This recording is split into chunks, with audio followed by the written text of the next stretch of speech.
नमस्कार बंधुरा तोमरा सबाई केमन आछो। आशा करी सकले खूबी भालो आछो। पम्पा सिम्पल कुके सबाइके स्वागत। चले एसेछि आजके आबारो तोमादेर संगे भीषण टेस्टी एबं हेल्दी एकटा टिफिन परोटा रेसिपि शेयर करते। तो बंधुरा देखते थाको आमी एई टिफिन परोटा किभाबे बानालाम।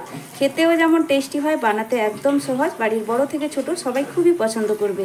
তোমরা স্কুল অফিসের টিফিনের জন্য এটা বানিয়ে নিতে পারো। তাহলে কথা না বাড়িয়ে রেসিপিটা ঝটপট শুরু করছি। আশা করছি সবার খুবই পছন্দ হবে। নিয়ে নিলাম সবার প্রথমে একটা মিক্সিং বোলের মধ্যে একটু বড় সাইজের বাটির 1 বাটি আটা দিয়ে দিলাম, স্বাদ মতো লবণ, অল্প একটু দিয়ে দিচ্ছি জোয়ান। জোয়ান দিলে খুব সুন্দর একটা ফ্লেভার হবে, খেতে বেশ ভালো লাগবে। আর জোয়ানটাকে হাতে একটু এইভাবে ঘষিয়ে দিয়ে দিলাম। 1 টেবিল চামচ রান্নার সাদা তেল বা রিফাইন্ড অয়েল। এবার এই সব কিছু খুব ভালো করে হাত দিয়ে একটু মিশিয়ে নেব। খুব ভালো করেই মেশানো হয়ে গেছে। এবার অল্প অল্প করে জল দিয়ে এখানে আমি আটার একটা ডো রেডি করব। তো এখানে আমি জলটা কিন্তু ঠান্ডা জল নিইনি, এখানে গরম জল ব্যবহার করছি। তবে একদম ফুটন্ত গরম জল না বন্ধুরা, এটা কিন্তু হালকা গরমের থেকে একটু বেশি পরিমাণ কিন্তু গরম আছে, হাত দিয়ে মাখানো যাচ্ছে এমন গরম আমি নিয়েছি। গরম জল দিয়ে আটার এই ডোটা রেডি করলে এই ডোটা খুবই নরম সফট হবে, খেতে বেশ ভালো লাগবে পরোটাগুলো। আমার চ্যানেলে নতুন বন্ধু পুরনো বন্ধু সবাইকে স্বাগত। তোমাদের জন্য অনেকটা ভালোবাসা বন্ধুরা, তোমরাও আমাকে ভালোবাসা দিয়ে পাশে থেকো আর একটা সুন্দর কমেন্ট করবে। তোমাদের দেওয়া একটা লাইক আর মিষ্টি একটা কমেন্ট আমার নতুন ভিডিও বানাতে অনেকটাই উৎসাহ বাড়িয়ে দেয়। তো তোমরা যদি বাড়িতে সকাল সন্ধ্যার জন্য এই রকম টিফিন বা পরোটা বানিয়ে নাও তাহলে বাড়ির সকলে তো ভীষণ খুশি হবে। আর এই ডোটা আমি এখানে কিন্তু একটু নরম করেই রেডি করব, খুব বেশি টাইট ডো এটা করা যাবে না, একটু নরম করেই মেখে নিতে হবে। আটার ডোটা এবার একদম রেডি করে নিয়েছি। তো দেখো এইভাবে একটু নরম করেই ডোটা রেডি করেছি। তো এখানে আর কোনো রকম রেস্টে রাখার প্রয়োজন নেই, আমি এখান থেকেই সাথে সাথে লেচি কেটে নিচ্ছি। আর লেচিগুলো আমি ঠিক এইভাবে করেই বানিয়ে নিলাম। তোমরা চাইলে এর থেকে ছোট করেও বানিয়ে নিতে পারো, আমি একটু বড় সাইজ করেই বানিয়ে নিব। তারপরে হাতের সাহায্যে একটু গোল পাকিয়ে নিচ্ছি যাতে বেলতে সুবিধা হয়। এবার দেখো বন্ধুরা নিয়েছি একটা বাটি, বাটির মধ্যে আমি দিয়ে দিব 2 চামচ আটা। এখানে আমি 2 চামচ আটা দিয়ে আটার একটা ঘোল রেডি করব। তারপর যতটা পরিমাণ আটা ঠিক তার ডবল পরিমাণ এখানে রান্নার রিফাইন্ড অয়েল মিশিয়ে নেব।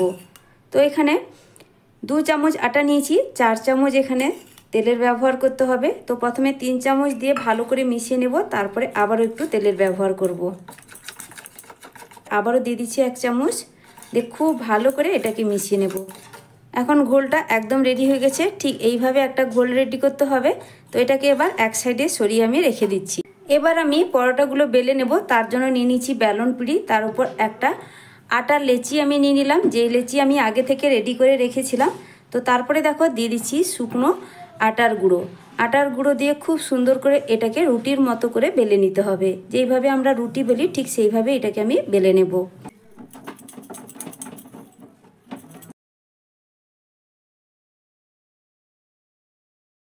তো রুটি আমরা সকলেই বেলতে পারি, তো ঠিক রুটির মতো করে আমি পাতলা করে এটাকে বেলে নেব। খুব সুন্দর করে পাতলা করে বেলে নিয়েছি। এবার এখানে কয়েকটা উপকরণ উপর থেকে ছড়িয়ে দিতে হবে। তার জন্য আমি নিয়েছি এখানে ধনেপাতা, রসুন কুচি আর নিয়েছি কিছুটা চিলি ফ্লেক্স। তো দেখো এখানে আমি বানাতে চলেছি গার্লিক লাচ্ছা পরোটা। তো গার্লিক আমি এখানে রসুনটা ব্যবহার করছি। তো দেখো প্রথমে কিছুটা রসুন উপর থেকে এইভাবে ছড়িয়ে দেব। এইভাবে গার্লিক লাচ্ছা পরোটা খেতে ভীষণ টেস্টি হয় আর বানাতে একদম সহজ। তো প্রথমে এইভাবে রসুন কুচি ছড়িয়ে দেওয়ার পর আমি এখানে কিছুটা ধনেপাতা এবার ছড়িয়ে দেব।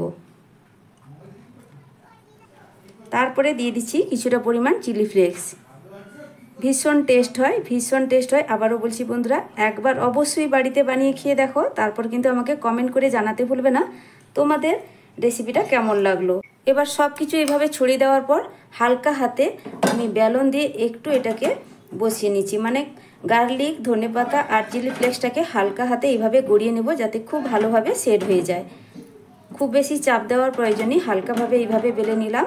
এবার দেখো বন্ধুরা আমি যে আগে থেকে এই আটার ঘোলটা রেডি করে রেখেছিলাম, তেল আর আটার মিশ্রণ, এবার এটা কিছুটা উপর থেকে এইভাবে লাগিয়ে দিতে হবে। এতে অনেকটা লেয়ার পড়বে এইভাবে যদি লাগিয়ে দেওয়া হয়। একটু এইভাবে চাপিয়ে চাপিয়ে দিচ্ছি। না হলে ধনে পাতাগুলো উঠে আসবে। এবার দেখো বন্ধুরা, একটা ছুরি নিয়েছি আর এই শুধু সাইডের অংশ আর উল্টো সাইডের যে সাইডের অংশ দুটো জায়গা বাদ দিয়ে আমি ঠিক এইভাবে ছুরি দিয়ে কাট লাগিয়ে নেব। আশা করছি তোমরা খুব ভালো করে লক্ষ্য করবে, তাহলে খুব সহজে কিন্তু বুঝে নিতে পারবে। এইভাবে সাইডের অংশ আর উল্টো দিকের এই সাইডের অংশটা আমি বাদ দিয়ে দেখো এইভাবে কিন্তু সরু সরু করে কাট লাগিয়ে দিচ্ছি।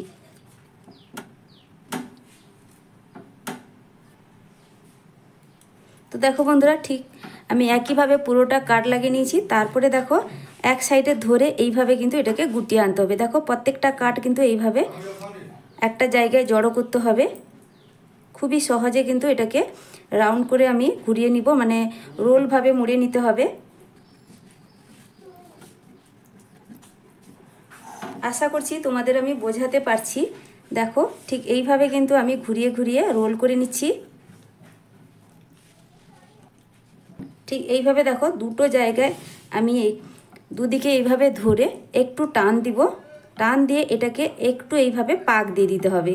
খুবই সহজ বন্ধুরা। দেখো ঠিক এইভাবে ধরে একটু পাক দিয়ে দিচ্ছি দু সাইডে ধরে, তাতে একটু লম্বাও হয়ে যাবে আর খুব সুন্দর কিন্তু এতে লেয়ারও পড়বে।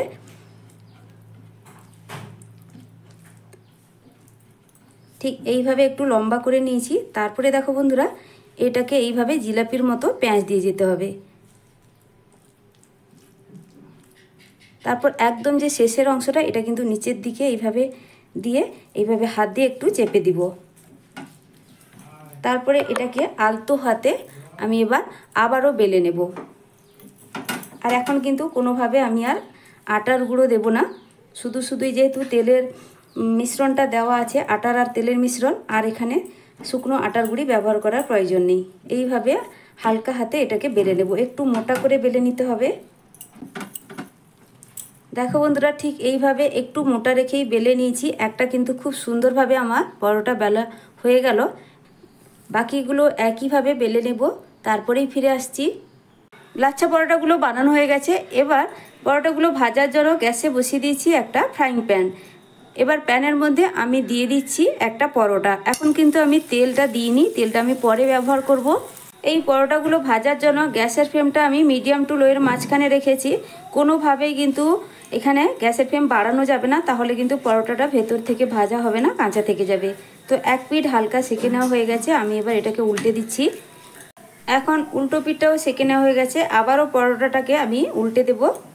তো দেখো বন্ধুরা, এই পরোটা দুই দিক সেঁকে নিয়েছি। সেঁকে নেওয়ার পরে এখানে আমি সামান্য একটু তেল ব্রাশ করে দেবো। একদম কম তেল দিয়ে কিন্তু এই পরোটাগুলো ভাজা হয়ে যায়। তো চারদিকে খুব সুন্দর করে একদম অল্প তেলে আমি পরোটাগুলো দুই দিক ভেজে নেব। তো এক সাইড তেলটা ব্রাশ করে নিয়েছি, তারপরে এটাকে আমি উল্টে দেব। একইভাবে এদিকে তেল আমি খুব ভালো করে ব্রাশ করে দিচ্ছি। এগুলো দেখতেও যেমন সুন্দর হয়, খেতে ভীষণ টেস্টি হয়। খুবই খাস্তা আর কত সুন্দরভাবে লেয়ারটা থাকে, যেটা দেখতেও ভালো লাগে আর খেতেও ভালো লাগে। আর এই পরোটাগুলো শুরু থেকে শেষ পর্যন্ত গ্যাসের ফ্লেমটা আমি কিন্তু মিডিয়াম টু লোয়ের মাঝখানে রেখেই ভেজে নিলাম। তো বন্ধুরা, আমার এখানে পরোটাটা ভাজা হয়ে গেছে। আমি এবার এটাকে খুব সাবধানে তুলে নিচ্ছি। একইভাবে বাকি পরোটাগুলোও ভেজে নেব। দেখো বন্ধুরা, এক পিঠ এই পরোটাও সেঁকে নেওয়া হয়ে গেছে। আমি এবার উল্টে দিলাম। যখন দুই দিক একটু লাল লাল হয়ে যাবে, তারপরেই কিন্তু এখানে অল্প একটু তেলের ব্রাশ করব। দুই দিক সেঁকে নেওয়ার পরে দিয়ে দিচ্ছি সামান্য একটু তেল, এইভাবে ব্রাশ করে দিব।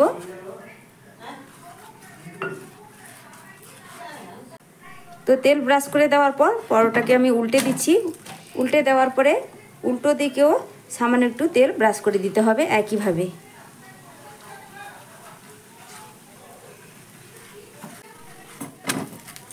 তেল ব্রাশ করে দেওয়ার পরেও দুদিক আমি একটু লাল লাল করে এইভাবে ভেজে নিয়েছি। এখন পরোটা একদম রেডি, আমি এটাকে এবার তুলে নিচ্ছি। দেখো বন্ধুরা, দেখতে কতটা সুন্দর হয়েছে। পরোটাগুলো ভেজে নেওয়ার পর আমি এখানে একটা প্লেটের মধ্যে সাজিয়ে নিয়েছি। দেখো বন্ধুরা, দেখতে কতটা সুন্দর হয়েছে। আর এইগুলো যে কতটা পরিমাণ লেয়ার হয়েছে আমি সেটা দেখাচ্ছি তোমাদের। আশা করছি দেখে নিশ্চয়ই বুঝতেই পারছো কত সুন্দরভাবে দেখো পরোটাটা লেয়ার হয়েছে। অসাধারণ লাগে আর এটা কিন্তু খুবই খাস্তা হয়। দেখো বন্ধুরা, আমি তোমাদের ভালো করেই দেখাচ্ছি লেয়ারগুলো কতটা সুন্দরভাবে হয়েছে।